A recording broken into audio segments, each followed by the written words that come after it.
Alors je suis très fier de vous lire cette tribune que vous avez peut-être aussi signée.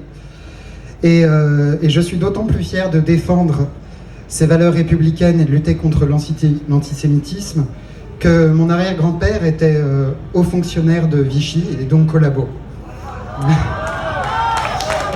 On l'applaudit justement. C'est ça la revanche de l'histoire. Elle est là.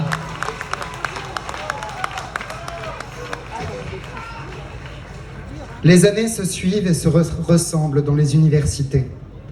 Une minorité d'étudiants, abusant des libertés offertes par l'environnement académique et profitant de la complicité de véritables professionnels de l'agitation et d'un certain nombre de relais actifs ou complaisants dans le monde politique ou médiatique, a décidé de faire de nos établissements d'enseignement et de recherche son QG de propagande idéologique, privant le reste des étudiants de leur propre liberté et de toute forme de débat.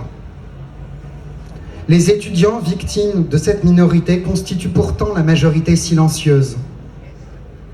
Face à la férocité de la meute, aux relents haineux, parfois antisémites, qui n'hésitent pas à répondre par l'invective, l'insulte, l'intimidation ou le harcèlement envers quiconque se risque à exprimer un désaccord ou simplement de la nuance, cette majorité a jusqu'ici préféré le silence à un soutien plus explicite aux militants humanistes et universalistes engagés au sein de nos universités.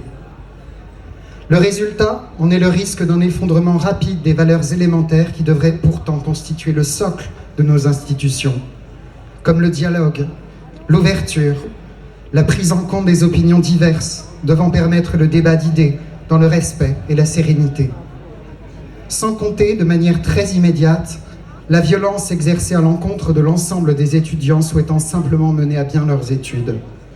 Si essentielle pour la majorité d'entre eux qui n'ont pas d'autres moyens pour prendre part au fonctionnement de la société à la hauteur de leurs capacités et de leurs ambitions, et aborder sereinement la période des examens en cours, ce qui est hélas d'ores et déjà compromis.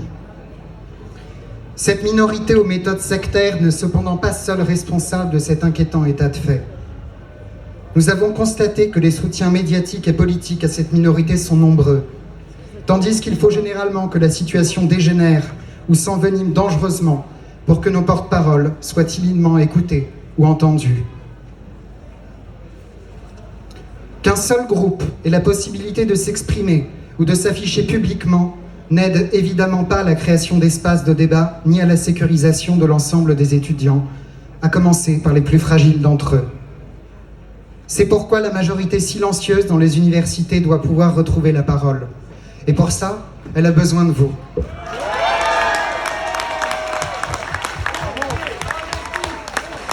Chers élus de la République, venez nous soutenir partout où le débat est empêché.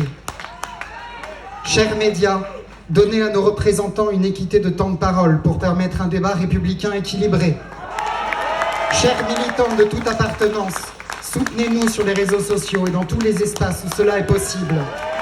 Aidez-nous à être davantage entendus que la minorité vociférante. De votre engagement à nos côtés dépend l'avenir de la jeunesse humaniste, républicaine, féministe et universaliste de notre pays. Cette jeunesse ne doit pas être maintenue dans un silence forcé, au risque de mettre en danger l'ensemble de la République. L'heure est venue de la majorité silencieuse. L'heure est venue de la riposte républicaine.